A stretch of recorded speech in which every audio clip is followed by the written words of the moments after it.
Just take them from the top. Yes, please. That's Ronnie Way. Tell me about Ron Way, because he was a bit of a flyer. Yeah, Ronnie Way played mainly half-back flanker. He might have played a bit of a centre-half-back, but he was a real strong, tough player, come through hard. And Played association footy. yeah, yeah. He was best on ground one day when he was a late addition, I believe. Yeah, he could have been. Yeah. Yeah, yeah. Yep, had a good day. Yeah. No, he played for Willunga all through his career. Philip Spilsbury, big bloke. Yeah, yeah. He was one of those blokes. He was dedicated to training, worked hard. He was a shearer as well as working on almonds and whatever. Yep. And he give it everything.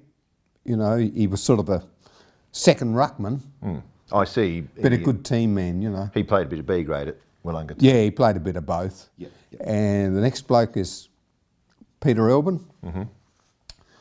He finished up a policeman and he come up through the Colts at Willunga. And he done a little bit of rucking, but mainly forward. He didn't play for a long while A grade, because I think he got on the police force and come first. And of course the next one you would have heard plenty about, that's Chum Reed. Indeed. Chum was just one of those, it was 100% every time, or 110% every time for Willunga. And straight through? Yeah, yeah. Only saw the ball straight through, yeah. And he played plenty of association football. He was skipper, apparently. Yeah. I think he coached, no, he wouldn't coach, he was captain of the Lovelock Shield team the year I was down at Glenelg. Yep. In '63. And they had a win, I think. Yeah, yeah, they won it, yeah. They hadn't won it for a while, I don't think. And, the next guy, the trainer, you want them? Charlie Washington. Charlie Washington. I think Charlie done it for as long as Chum's father. 55 years or something as a trainer. Next, Apparently Chum Senior used to rock up to training on a horse. oh, that'd be right, yeah, yeah, yeah. Yeah, yeah. Well, Chum and his father would have put 150 years into Willunga, just those two. And then Chum had sons and brothers. You know, goodness knows it'd be over 200 years. Yeah. Next bloke is the first of the McDonalds, Greg. Yep. Greg was a mean centre half back. Excuse me. No, he didn't worry how many kicks he got, as long as his man never got kicks. And he didn't take a backward step, you know, didn't matter who he stood. So They didn't get many kicks. no, no. And Barry, you probably heard about Barry. He could play. Yeah, he could do the longest screws I've ever seen a bloke do when he got onto him. Yeah, one day at Noarlunga, he must have got the mark or something out near the centre and they went straight through the middle. And the next guy, Harold Briscoe. Yep. He was a well-built bloke, had a lot of ability, and he played full back most of the time. And Very steady, big kick. yeah, yeah, yeah, yeah. And you needed a few big blokes because you weren't a big team. No, we weren't a big team. Their biggest bloke was Barry, Phil Spilsbury, Yeah. and Briscoe, Harold Briscoe. David Rumbelow, he would have probably been about the same height as Barry, but he was only about that big. So 6'1" was a decent sort of height. Yeah. No, we weren't a big team. They were all local blokes though, it was good. A couple of school teachers in it that were pretty handy, that are absent, but I can... Oh, that's the guy that got the game with Mopsy, the trainer. Pat Lang, and his son, he was president when they won all those premierships in a row recently. Neil Lang. Yeah, yeah. And here we go. Here's a Corbett, Ginge Corbett. Yep. Juniors was a very good little winger, done a bit of roving. He even played for West Adelaide underage teams.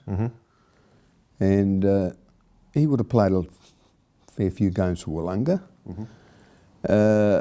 And very quick. Yeah, nippy player. This lad, Peter Berry, he went up to Sturt and he played underage there, and he might have played a few seconds games, and that's when he decided he was a lad from over Willunga Hill, at a dairy or something. Oh, yeah. But he was a very good footballer. He played 2 or 3 years at Willunga. He finished up down the southeast, I think, on a farm. Willunga does produce good footballers, though.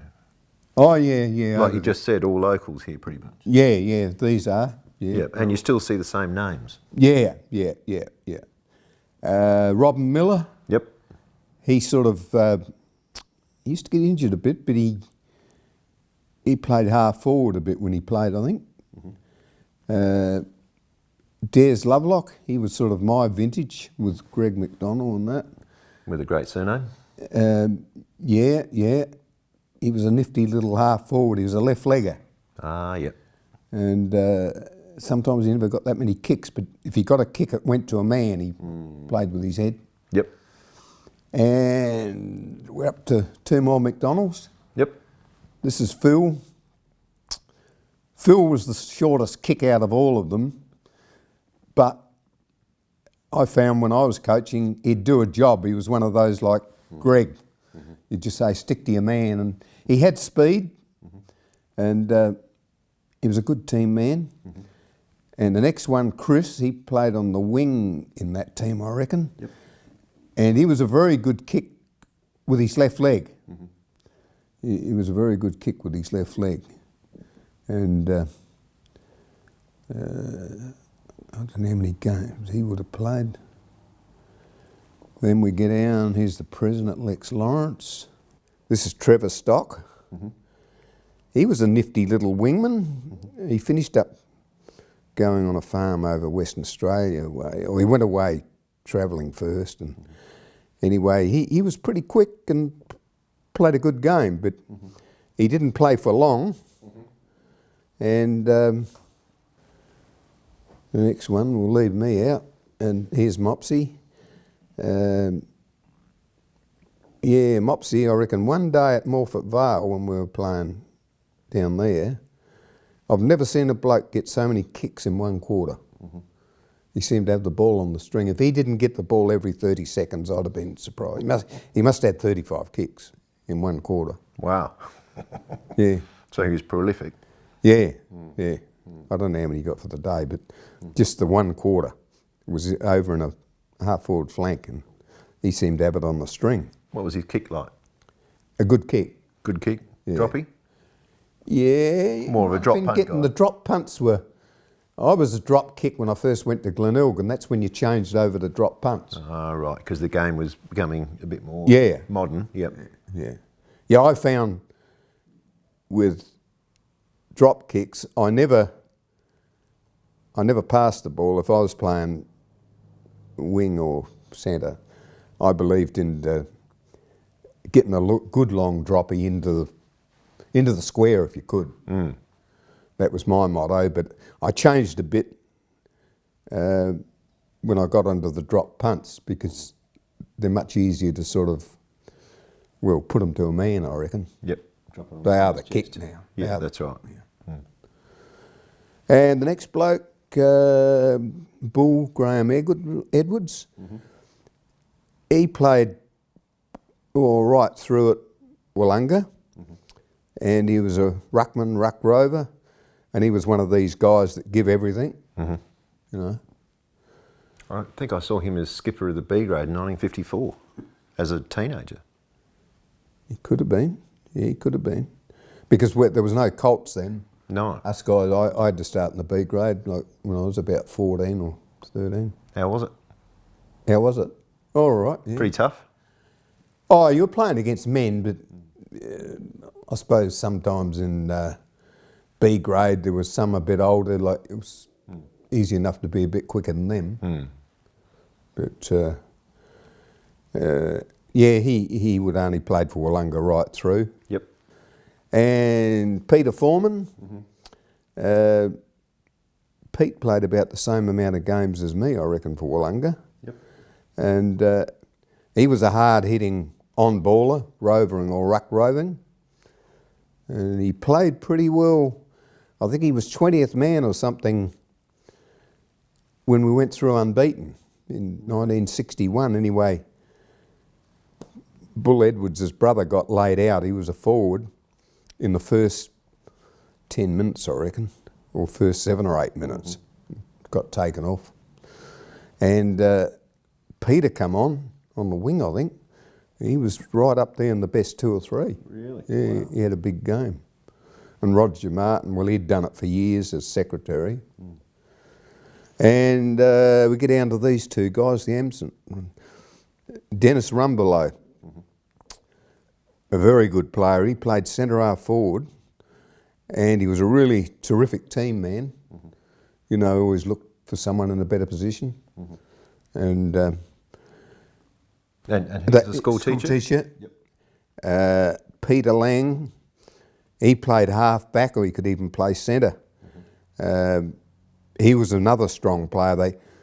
Even though it was a local team, those 2 school teachers were right up there, you know, as real good players. Which is handy. John Corbett, well, I reckon he was finishing around then. He might have been on the fence or something. Yep. And Jeff Annals, his father was a school teacher, and he played at Willunga right through, Colts and all that. And he done sort of on the wing roving a bit. Yep. So... They had a good year. Apparently you had to win the last 4 or 5 just to make the finals. yeah, that'd be right, I think. See, we got into a bit of strife because I made myself unavailable when I got crook. And I'd played league the Saturday before, and the doctor said, "Oh, give it 2 or 3 weeks off, freshen up, take some blood or something." And anyway, mugs me, goes to a couple of weeks later, they must have been playing Port Noarlunga. And I went down, I thought, I'll see better than sitting on the tractor all day, I'll go down and see the A grade.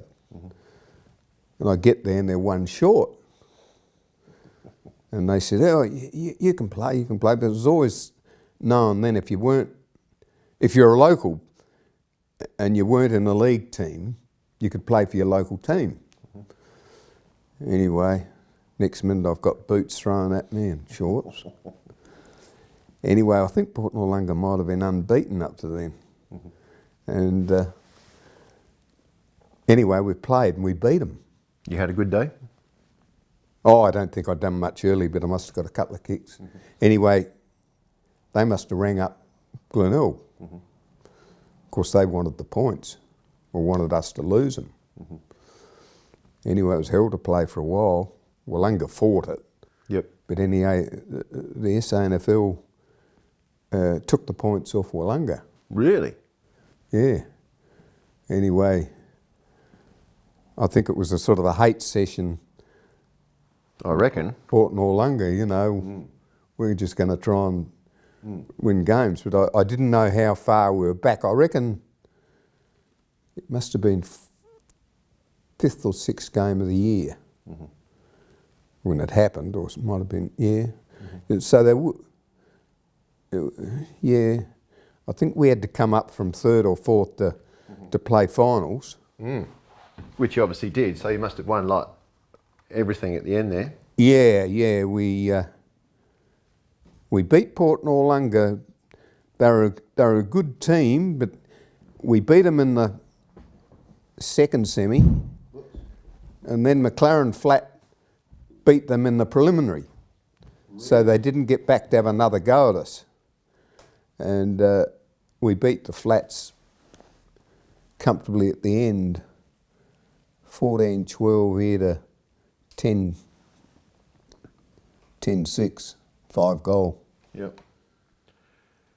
Which is good because that was obviously the local derby. Yeah.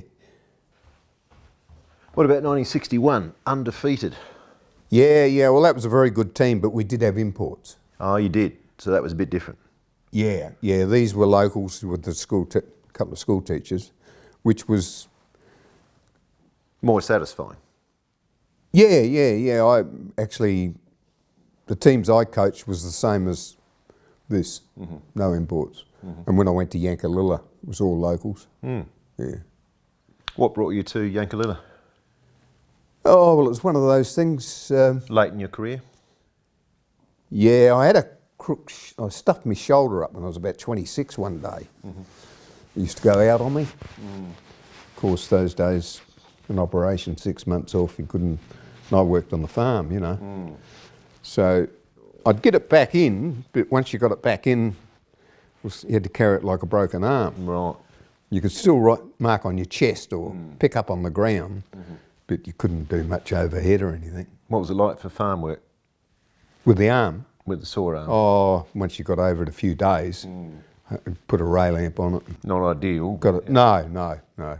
But it was better than having the operation anyway at the time, but I probably should have had it. So what happened? Yeah, well, I coached them for 2 years. I reckon I'd done the arm thing the second year I was coaching. So that slowed you down a bit. You're a bit one-sided there for a while. And then they said, you're going to have a third go, someone said. Right. I said, no, I've done it for 2 years and let someone else have a go. Anyway, I think Neville Brown done it. He was a guy who come as a real estate, he finished up real estate. He was in one of the stock firms. Oh, right, yep, stock agent. Yep. And I think he'd taken Mount Barker top or something in the hills. And he was a professional runner. Anyway, a few of us said he might be the bloke, like a new bloke in the town. Anyway, he'd done a good job, but he never had the team. Like a lot of these blokes retired. Right. Some of the blokes like Greg McDonald, Jim Cool, Barry McDonald, Ronnie might have given it away. Yep. So he was pretty undersized then too. Yeah.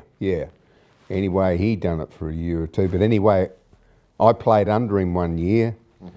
And Yank had a bit of a go about me going the year before, you know, after I'd coached Willunga for 2 years. Anyway, when they had the other go, they made it a bit too good to refuse. I got well paid for once in my life. I played football for fun, but I didn't go for nothing, you know. And it went all right. Yeah, we won the premiership. And they were a good mob, you know. They wanted me to do it again, but I thought, yeah, if you win 2, you can't walk out then. Well, yeah. Yeah.